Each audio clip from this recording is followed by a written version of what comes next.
bienvenue. Et dans cette vidéo, je vais vous partager mon voyage en France pour la conférence organisée par Investir au Pays. Investir au Pays, c'est une entreprise qui forme la diaspora pour entreprendre sur le continent africain. Je vais te partager en deux parties ce voyage. En première partie, je te présenterai la conférence. En seconde partie, je te partagerai les conclusions que j'en retiens, surtout pour la diaspora burundaise. Ok, bon voyage et soyez bénis.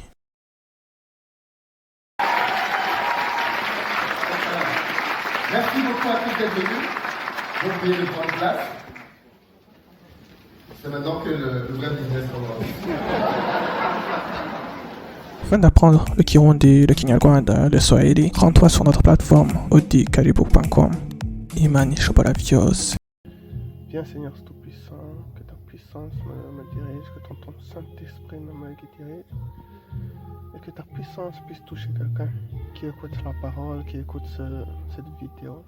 Ok, ce jour-là, je me suis réveillé trop tôt.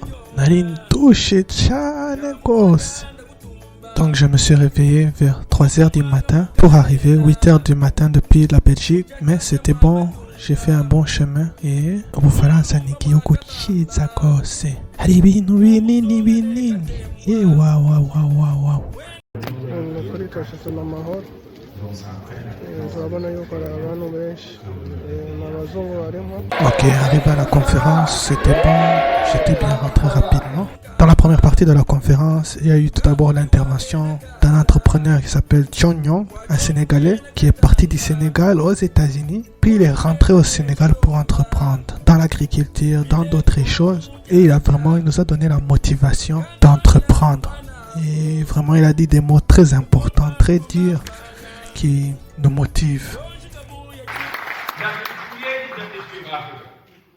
That in 100 years from now, in 50 years from now, the young Africans that will be born will read in the books that each one of you, the Simons, the Chongyans, and the etc., has pushed the economic development of the dignity of Africa. Let us start that work right now.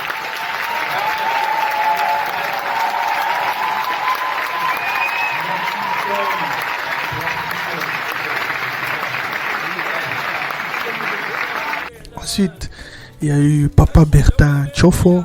Vraiment, je l'appelle Papa Bertin Tchofo.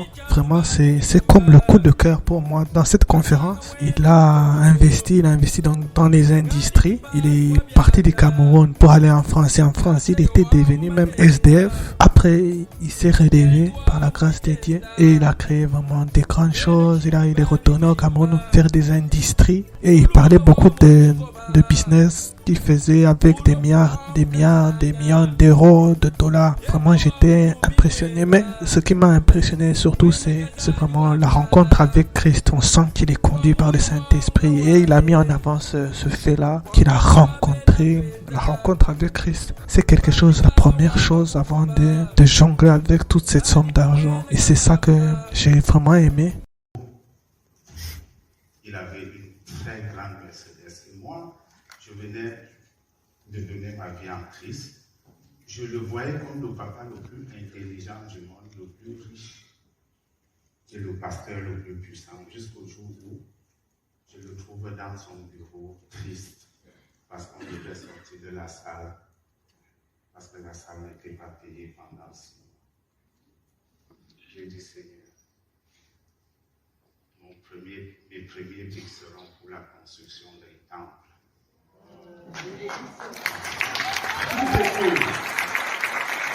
Toutes ces choses me donnaient les insomnies.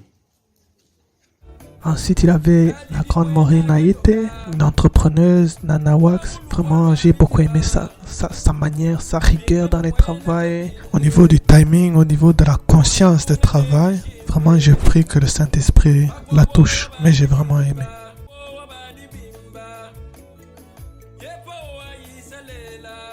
Ensuite, il y avait Duplex, Kamgang et Moulay Tabouré.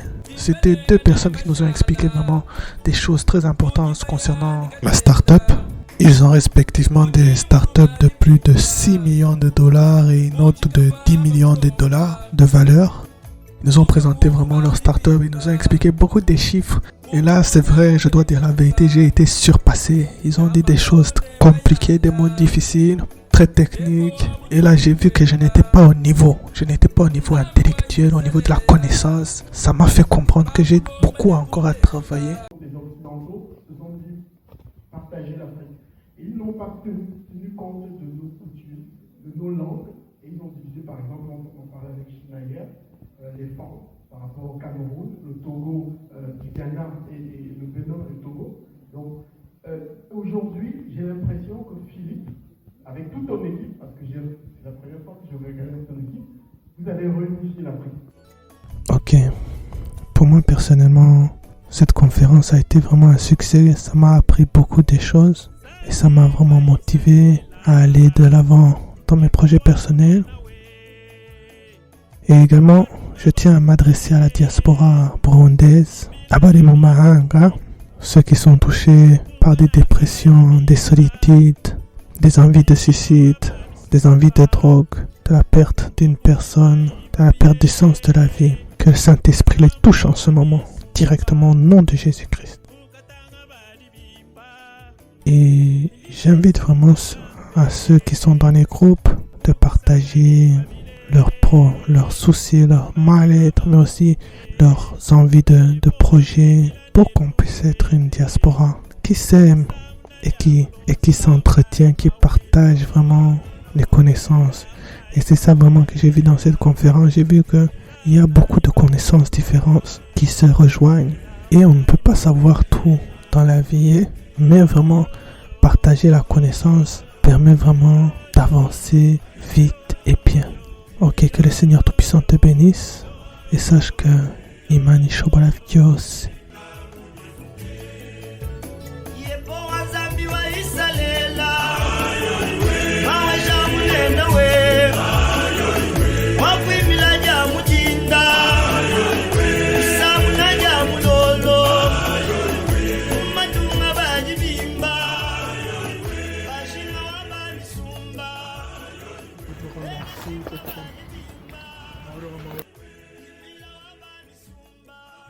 Je ne sais pas si j'ai touché quelqu'un, mais mon rêve, c'est de voir les futurs en Afrique.